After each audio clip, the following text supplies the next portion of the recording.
খুব গরম তাই না? একটু পাহাড়ে যেতে পারলে ভালো লাগতো।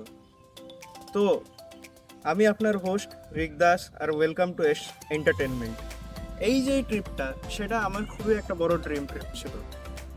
এটা সফল করতে তো অনেক মাস লেগে গেল, মান্থস অফ প্ল্যানিং, যেটা হলো না হলো, অনেক সময় বন্ধুদের হলো না, এবার ফাইনালি এটা হয়েছিল আমাদের।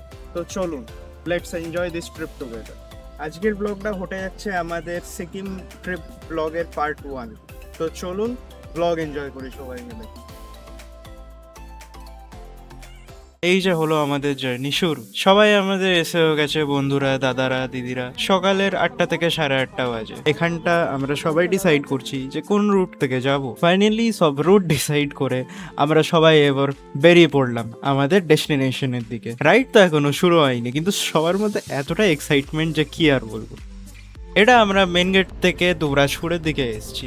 রাস্তা অত ভালো নয়, মোস্টলি গ্রাম আর রুরাল এরিয়াস থেকেই বেরোচ্ছিলাম, কিন্তু এইটুকু বলবো আমার মেন ভেহিকল আরটিআর 310 এর সাসপেনশন খুব একটা স্টিফ নয়, আর হ্যান্ডলিং এত ভালো যে এখানেও খুব স্বাদ দিয়েছে এই বাজে বাজে রাস্তাগুলো। রাস্তা ভালো থাকলে কি আর এমনি করে আস্তে আস্তে চালানো যায়? ইকোনমিতে থেকে সবাই মিলে এবার আমাদের স্পিডটা বাড়ালাম 90-100-তে।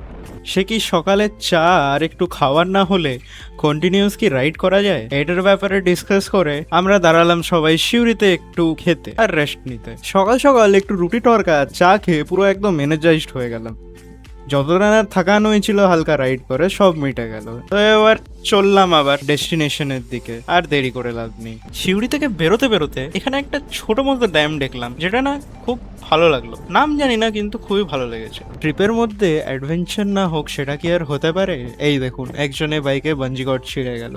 এবার এটা ঠিক করতেও আমাদেরকে একটু দাঁড়াতে হলো। সেটা কোনো বড় ব্যাপার নয়, ট্রিপের মধ্যে এসব হতেই থাকে। এগুলো না হলে কি অ্যাডভেঞ্চার হয় ট্রিপের মধ্যে? দুনিয়াতে ভালো লোকেরও কোনো কমই নেই, কিন্তু এইটুকু বলবো। এখানে আমাদের বাঞ্জিগড়টা ছিঁড়ে পিছন দিকে পড়ে গেছিল, কিন্তু এখানে যেই ট্রাকওয়ালা যেটা আমাদের পিছনে আসছিল সেটা দাঁড়িয়ে বাঞ্জিগড়টা তুলে এনে আমাদেরকে দিয়ে দিল, যেটা অনেকটা সাহায্য করলো আমাদের। সবকিছু সেট করে আবার আমরা চলে পড়লাম আমাদের জার্নিতে। ফাইনালি আমরা মোরগ্রাম আর রামপুরহাট পেরিয়ে ন্যাশনাল হাইওয়েতে আবার চেপে গেছি। যদিও এতক্ষণ ধরে ন্যাশনাল হাইওয়েতেই ছিলাম, কিন্তু এই দিকের রাস্তা খুবই সুন্দর। এবার we are on our way to Malda. মালদাতে আমরা ডাইরেক্ট এবার পরদেশি ধাবাতে একটা ব্রেক দেবো, যেখানে আমরা নিজেদের লাঞ্চ করবো। রামপুরহাটের পর থেকে এতটাই ভালো রাস্তা পেয়েছিলাম আমরা যে গাড়িতে 90-100 মেনটেন করা কোনো ব্যাপারই ছিল না। আর একদম স্মুথ রাস্তা ছিল, যেরকম ভিউ আর সেরকম স্মুথ রাস্তা।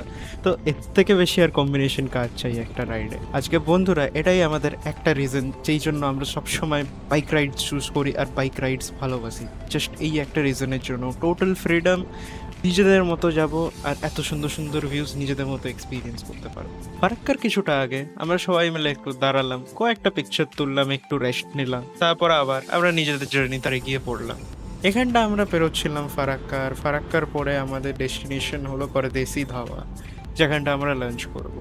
অলরেডি দুপুর হয়ে গেছে আর খিদেও পেয়েছে। তার মধ্যে এখানে ফারাক্কাতে ছিল ভালো ট্রাফিক আর জ্যাম, তো ওখানে পেরোতেও একটু সময় লাগবে। ফাইনালি পৌঁছে গেছি আমরা পরদেশি ধাবা, অ্যান্ড প্রচণ্ড খিদে পেয়েছে এখানে সবার।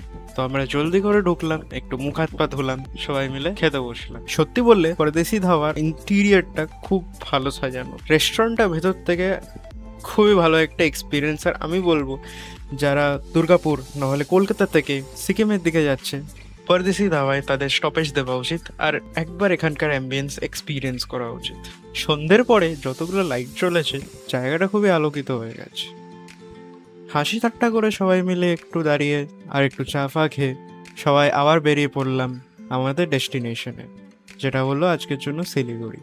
এই রাইডে একটা জিনিস তো বোঝা গেল, সেটা হচ্ছে যে সোলো রাইড ঠিক আছে, সেখানে নিজের মতো যাচ্ছি, নিজের মতো খাচ্ছি, কারোর প্রতি অ্যাডজাস্টও করতে হচ্ছে না, নিজের পেসে যতটা আমি পারবো ততটা আমি জার্নি করবো। কিন্তু একটা গ্রুপে যাওয়া, একটা বন্ধুদের সাথে যাওয়া, এরকম হাসি ঠাট্টা আর এরকম মোমেন্টস ক্রিয়েট হওয়া, সেটা একটা আলাদাই ব্যাপার। বেরিয়ে পড়লাম আবার রায়গঞ্জের দিকে। সন্ধ্যাবেলা হয়ে গেছে, আর পৌঁছাতে পৌঁছাতে রাত্রি তো হয়েই যাবে। কিন্তু হাইওয়ে এখানে এত সুন্দর আর চালিয়ে যা মজা, কি আর বলবো। কেউ যদি ভাবে আরটিআর 310 ট্যুরিংয়ের জন্য নয়, কিন্তু আমি এইটুকু বলবো, এর চেয়ে বেশি কমফোর্টেবল গাড়ি আমি ট্যুরিংয়ের জন্য দেখিনি। যেটা আমায় কনস্ট্যান্ট 33 থেকে 35-এর মাইলেজ দিয়ে গেছে, 90 থেকে 100 স্পিডেও। ফাইনালি রায়গঞ্জ পেরিয়ে আমরা একটা জায়গায় আসলাম যেটার নাম হচ্ছে বোতলবাড়ি।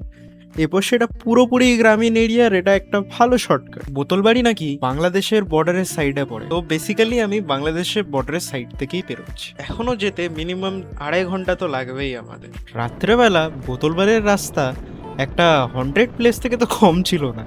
এত অন্ধকার, কোনো স্ট্রিট লাইট নেই, আর মাঝে সাঝে থেকে যখন তখন কোনো কুত্তা নহলে কোনো, অত অন্ধকারে অত রাত্রে একটা গ্রামীণ এরিয়ার জন্য রাত্রি 10টা অনেক। ওরকম টাইমে হঠাৎ হঠাৎ করে একটা মানুষ যথেষ্ট ভয় খাইয়ে দিচ্ছিল, কিন্তু এটাই তো থ্রিল। ফাইনালি আমরা বোতলবাড়ির থেকে বেরিয়ে ইসলামপুরে চলে এসেছি, যেখান থেকে আর আমাদের 45 মিনিট থেকে 50 মিনিট লাগতে পারে শিলিগুড়ি পৌঁছাতে। রাত্রেবেলা ঠান্ডা আর তার সাথে কুয়াশা, তো একটু ভিজিবিলিটি লো ছিলই, তো আইটিআর এর যা লাইট আমার কোনো অসুবিধা হয়নি। অন্ধকারে রাইড করাটা একটা খুবই ক্রিটিক্যাল ব্যাপার হয়ে যায়, তো এখানে আমাদেরকে আমাদের সেন্সেস খুবই শার্প রেখে চলতে হয়েছিল। ইসলামপুরের মাঝে আমার ক্যামেরার ব্যাটারিটা লো হয়ে গেছিল, তো এরপরে আমার সেরকম কিছু ভিডিও রেকর্ড করা হয়নি, আর সেরকম কিছু ছিলও না। চলুন এবার ডাইরেক্ট শিলিগুড়িতে গিয়ে দেখা হোক। ফাইনালি শিলিগুড়িতে আমরা পৌঁছে গেলাম। খুবই টায়ার্ড ছিলাম, তো গিয়ে পর ফ্রেশ হয়ে বাস ঘুমিয়ে পড়লাম। বাকিটা আবার নেক্সট ব্লগে। আই হোপ আজকে ব্লগটা সবার ভালো লাগলো। আবার দেখা হবে এস এন্টারটেনমেন্টে। যদি খুবই ভালো লেগে থাকে তাহলে লাইক, শেয়ার আর সাবস্ক্রাইব করে দিন। আর নেক্সট পার্ট 2 এর জন্য স্টে টিউন।